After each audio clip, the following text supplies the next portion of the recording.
وضعهم على دكة الاحتياط.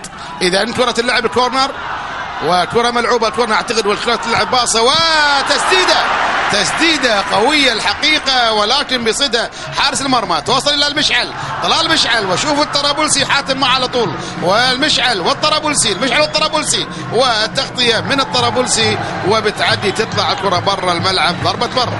هذا طبعا تسديده من قويه من شليه، راح نشوفها بالبطيء الان، راح نشوفها بالبطيء.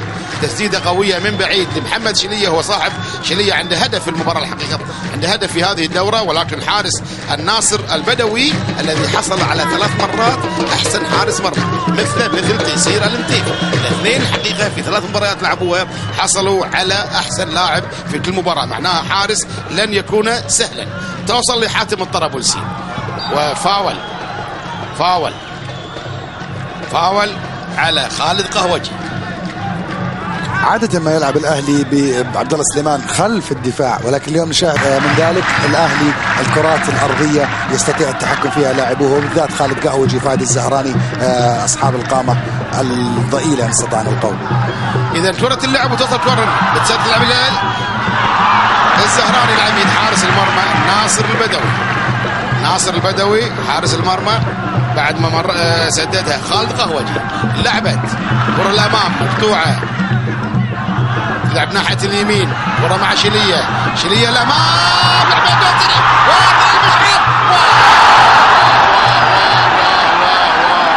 تحتاج التأني الحقيقة يا طلال المشعل، وانت معروف فيها الحقيقة، معروف عدت من عبيد الدوسري، مع انها كانت كرة سهلة جدا. شوف كان عبيد الدوسري بياخذ راسه، كانت اطول منه، ولكن ايضا المفروض يلعبها عضو يخرجها، لكن بتروح من هاردك.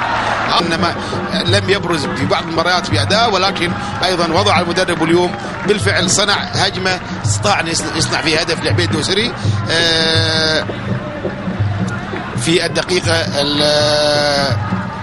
عبيد الدوسري في الدقيقة 23 من زمن الشوط الأول. كرة اللعب توصل وملعوبة على طول لطلال مشعل، ولكن بتعدي تطلع برا، ضربة مرمى يا المشعل، ضربة مرمى. شوف أيضا متابعة، ولكن أيضا يطلب عليها كورنر. لم يستثمر على الاستثمار المطلوب وبدأ يطلب.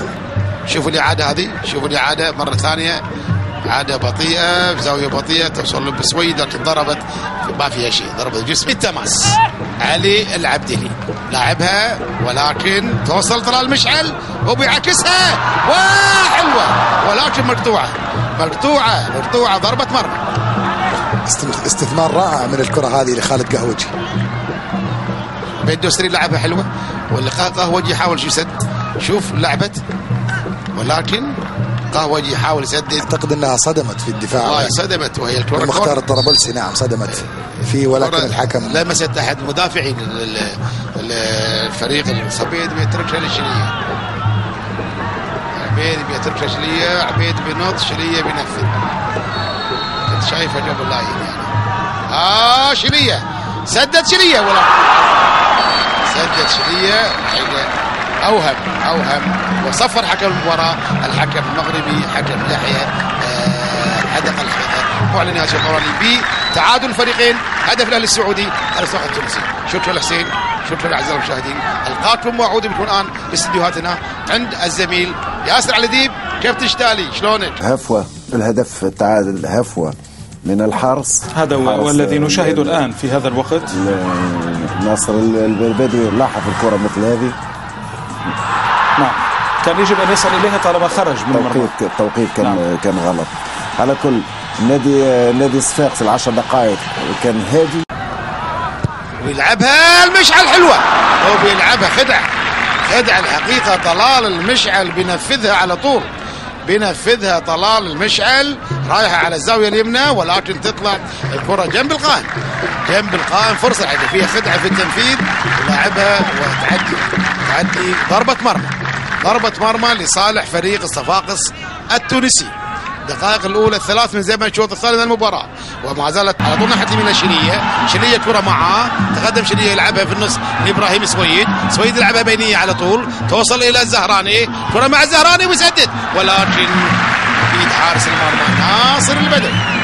كان هذا قهوجي بيسدد، شوف القهوجي، شوف القهوجي على طول ويسدد القهوجي وبيسدد بيد حارس المرمى.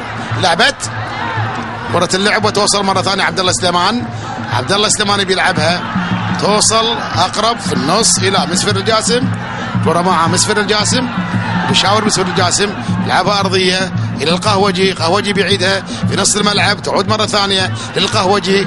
3 نقلات بينقلها الأمام ناحية اليسار، ولكن أقرب لها دفاع فريق الصفاقس التونسي.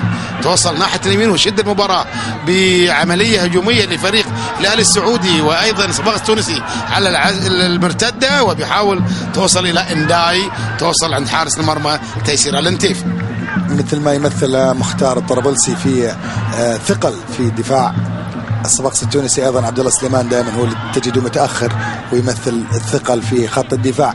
اعتقد انه المباراه قويه متكامله. لاعب رقم 9 اللي هو مارندينا، وفي فاول خارج منطقه 18، خارج منطقه 18 لصالح اللاعب رقم 10 اللي هو خالد قهوجي. خالد قهوجي الدفع تم في الخارج، وحكم المباراه يقول الدفع بالخارج، الفاول بالخارج والدفع بالخارج، ضربه حره مباشره. هذه في المفروض الحقيقه هنا في احد اللاعبين اللي يمتازون في التسديد. نعم، طلال المشعل او عبيد الدوسري ربما يستثمر تلك او هذا الخطا اللي هو قريب ويعتبر خطر في مكان خطر، ولكن التباطؤ الاهلاوي في الشوط الثاني اعتقد سيعطي فرصه لفريق الصفاقس التونسي انه يهدد مرمى الاهلي بكثير من الكرات. اذا كره ثابته، كره ثابته وحيطه معموله، ومن اللي بيسدد؟ وتسديده على طول من اللاعب طلال المشعل. طلال المشعل مي ماشيه معاك يا طلال. كره لعبت، ولكن برافو حسب الناصر البدوي. الناصر البدوي بيشيلها من زاويه صعبه، طبعا حارس حصل ولا يتصرف بشكل سهل.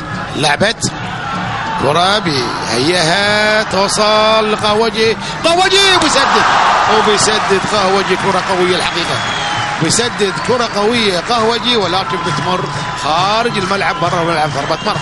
لابد من التسديد خارج المنطقة، لم تدخل هذه الكرة، ربما يستثمر أكثر في كرات قادمة، لكن لابد من التسديد من خارج المنطقة، وبالذات إذا استطعنا أن نقول ناصر البدوي لم يجرب لعب وليفتح النتيجة، فالنتيجة مفتوحة للصفاقس التونسي على الأهلي السعودي. إذا نقول أعزائي المشاهدين وما زلنا ننتظر هذا اللاعب الأرجنتيني راؤول بيلعبها، توصل إلى على طول، وحكم المباراة لا أعتقد ستكون فرصة لمفتاح أن يشارك. والكرة ملعوبة حلوة ملعوبة، كانت ممكن داخل المرمى، وفرصة لطلال المشعل.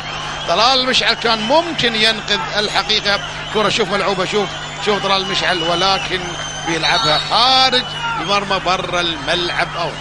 هذا تبديل، بيطلع هشام بن خالد صاحب الهدف الأولاني، وبيلعب اللاعب رقم أيضا 7 مفتاح بدل هشام بن خالد.